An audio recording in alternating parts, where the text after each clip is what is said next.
I call the honourable member Colin King. Thank you, Mr Speaker. It's a pleasure to speak in the first reading of the Education Amendment Bill number 4. And when I do, I'd like to start, Mr Speaker, with the thought about what the tertiary education strategy says. It says that the tertiary education strategy calls for an ongoing improvement in educational and financial performance of tertiary education providers. It also states that during tight fiscal times, tertiary education organisations need to improve their efficiency and performance. And that's probably a very appropriate theme, because when we make a comparison, compare ourselves with the previous administration and the government of today, Mr Speaker, we can look at the health portfolio and we see how billions of dollars were thrown at health with no noticeable improvement of outcomes. And that was exactly the same case, Mr Speaker, with regards to tertiary education. Enormous amounts of money thrown at tertiary education with no real noticeable improvements or outcomes. So this bill is a very appropriate bill at this time, because it really is about the first occasion that the amendments around the New Zealand Qualification Authority has taken place, and that was set up in 1990. So we're talking about something in about 21 years ago, and whilst it was leading edge, cutting edge at that particular time, it does need modification.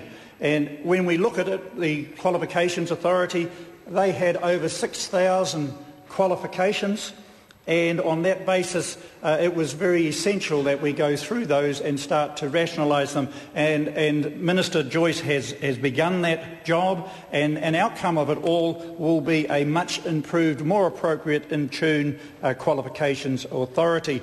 When the Minister got up and spoke, he talked about us reporting this bill back to the House on the 29th, or by the 29th of July. That only gives us 3 months, so we will need to, as a select committee, be very apt in getting our submissions in and hearing those and working collegially on this vision that the Minister has here for tertiary education. So and I've heard so many of the speeches tonight talking about tertiary education, and I'm sure they weren't intending, Mr Speaker, to talk about education in a tertiary sense out in a context on its own, because education definitely needs to be a continuum. And when we hear about and we lament about those people who find themselves unemployed at the moment, it really does drive home how important that education has that continuum, that our children learn to read and write and are able to become independent learners. Because one of the things that is very noticeable, Mr Speaker, is the fact that unless students in secondary school get up to that level of NCEA level 2, they are more than likely going to fail when it comes to doing a national qualification at level 4 independently. So there's a lot of very, very positive stuff in this bill. It's been a long time coming. There's been a lot of thought put into it, and I certainly see some good outcomes coming from this piece of work.